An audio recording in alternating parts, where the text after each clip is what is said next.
Hello all. I'd like to read for you a response that I got from a complaint that I had with unemployment insurance. I'm autistic. I had a job, but it's very easy for me to lose a job because I have social anxiety and sensory issues. So I kept this job for long enough to collect, over a year, which is long for me. Almost 2 years, I think, I was the longest I kept a job. Which a lot of times, the money gets paid in, but I never collect it. So, because it was social anxiety and I was working with vocational rehabilitation, I was eligible for benefits, but I'm not because, vocational rehabilitation has to find me suitable work. That's why I get a job coach, so that this way, if I was to get a job, even if I was to contact 2 employers a week, that doesn't mean that those employers are suitable for me. So because of that, I need to work with vocational rehabilitation, but that disqualifies me for benefits. So let me go on to this letter that I got in response to my inquiry with the congressman, my Congressman Mike Simpson. Dear Mr. Bilenkoff, enclosed, please find the response of the Idaho Department of Labor to my inquiry on your behalf. So now when I went to my Congressman, Mike Simpson, he in turn turned it over to the Department of Labor, and they called me.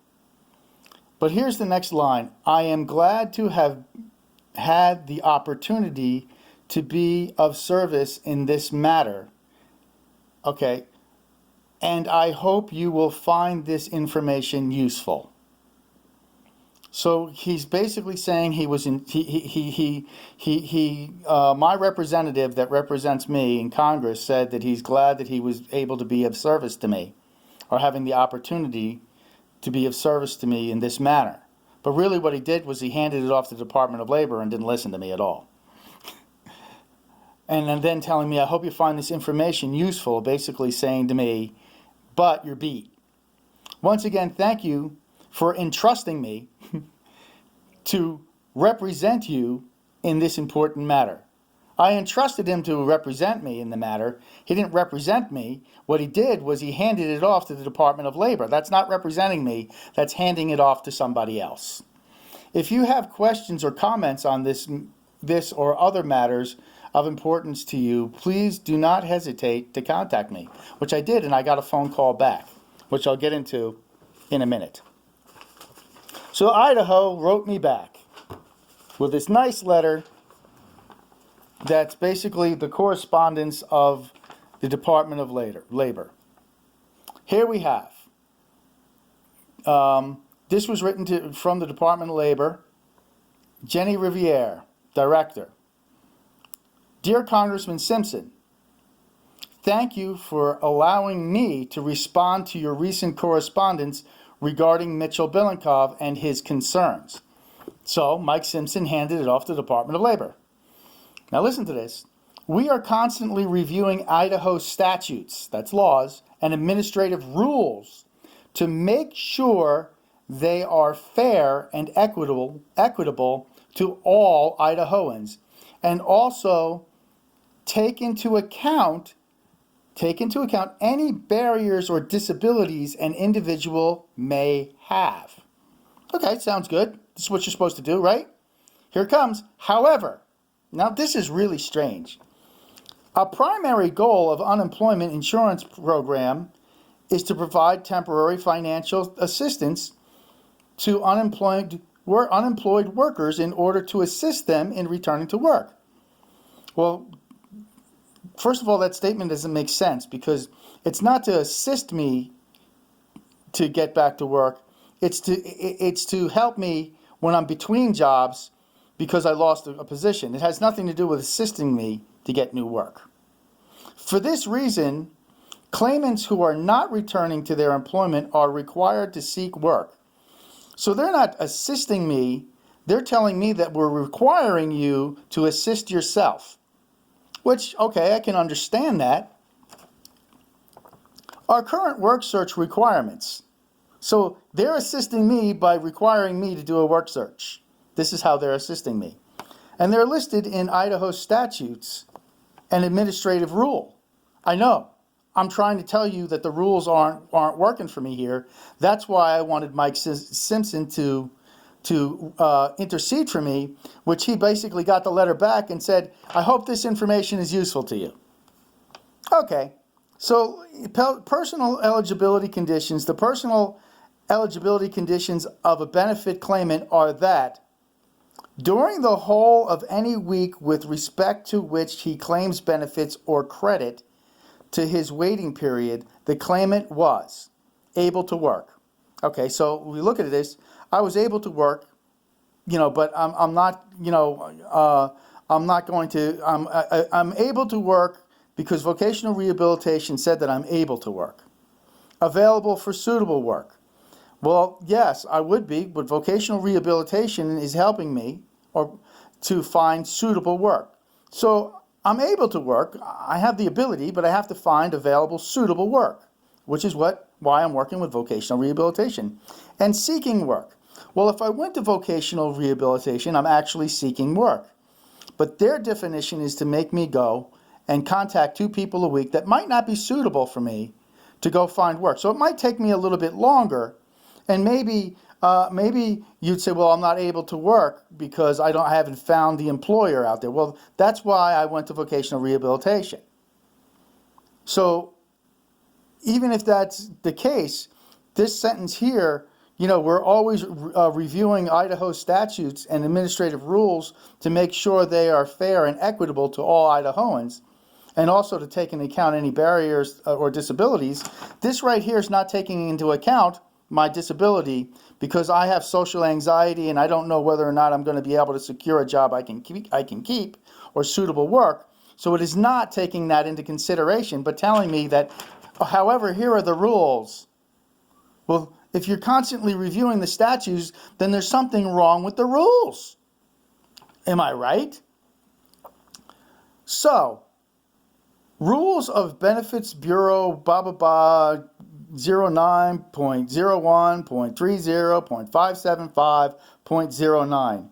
Work-seeking requirement categories. So they're requiring me to do something, but they're not taking into account my disability. A claimant shall seek work in accordance with the following categories of work-seeking activity and instructed by a department representative or as notified by department via electronic claims. In other words, I have to report to them that I'm actually making contacts and finding unsuitable work for myself. Failure to comply with work-seeking requirements may result in the denial of benefits. So now they're telling me they're taking into consideration my barriers to disability for all Idahoans, including autistic ones, but then they're not. Code 2, claimant will be required to engage in one or more of the following activities to increase his prospects of securing employment. Well, if I'm going to increase my prospects by calling people that I'm not suitable to work for, that's increasing my prospects for failure. You make at least 2 employer contacts per week in the manner prescribed by the Central Claims Office. So in other words, if you're disabled, you have to obey our rules even though we don't take your disability into account. So, here it is. As you can see, our work search requirements require me, Mr. Belenkov, to make 2 work searches a week. Josh McKenna, Unemployment Insurance Benefits Bureau Chief, called Mr. Belenkov after receiving the letter from our office. After receiving the letter from your office. This is the letter that I wrote to Mike Simpson. Mr. Belenkov is working with vocational rehabilitation. Yeah. However, he is not seeking work and relying on vocational rehabilitation to find him a work site with a job coach. Well, what's wrong with that? That's still looking for work, and that's taking into consideration my disability. So if I'm working with vocational rehabilitation, They should take their hands off and stop requiring me to report every 2 weeks to go find unsuitable work for myself. While our requirements on the methods someone uses to seek work are flexible, are they? Seem pretty inflexible to me. They say they are flexible, but they're not flexible. The basic requirement is to make 2 job search contacts per week, which Mr. Bilenkov is unable to do. That's right, I'm not able to do that. Are you taking into consideration my disability? Or are you telling me, what is this letter actually saying? It's saying that we're taking into consideration that you're doing a work search and you're working with vocational rehabilitation, and we're taking into consideration your disabilities, but by the way, you have to follow our rules. That you were supposed to be reviewing your rules and statutes to make sure that they were fair. So, basic requirement is to make 2 job searches contacts per week, and Mr. Bilenkov is unable to do that. Mr. Bilenkov thanked Josh for his call. Well, yeah, I did. I was like, there's the case right there. Josh, right? I thanked him. And Josh left his contact information with Mitchell Bilenkov in case he has additional questions. Well, I have additional questions, but, I don't think I'm getting anywhere. To clear up one misconception in the letter, in Idaho, the Unemployment Insurance Trust Fund that pays unemployment insurance benefits is funded 100% by employer taxes. I don't care if my employer pays 100% of the taxes. I care about the statutes that make them pay 100% on my behalf and my disability rights. So now this letter is telling me and lording over me this idea that your employer has more rights than you. Individuals do not pay into this fund. So here it is. Okay, I hope this helps clarify Mr. Bilenkov's situation and our requirements. If you have any additional questions, please don't hesitate to contact me. Well, they called me back because I wrote a letter back. But let me just go over a couple of things here about your unemployment. What's wrong with unemployment benefits being paid 100% by your employer? Okay, first of all, because now the employee has no rights. He has little or no say, right? He pays, so the employer pays in, and if he didn't have to pay in, and if it's not enough time, so you have to pay, the employer has to pay money, right, for so much time before you'd even be eligible. And if you become unemployed before that time, the money goes into the trust fund. But if here it is, if you're not paying, if your employer is paying 100%, then he has all the say.